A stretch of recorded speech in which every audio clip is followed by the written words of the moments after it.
為我要因為佢亂我一啲，佢動我一啲錢啦。我估咧邊個人咧？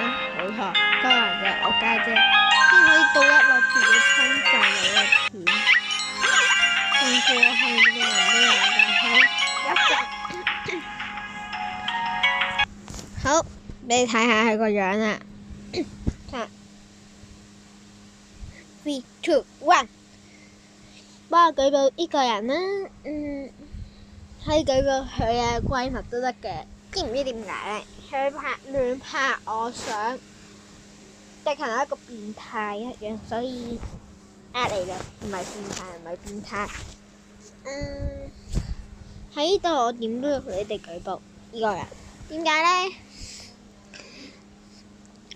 點解我要舉報這個人呢？因為呢個人害到我無法拍一啲片啦，希望大家可以見請原諒我，但係我點都要舉報呢個人㗎啦。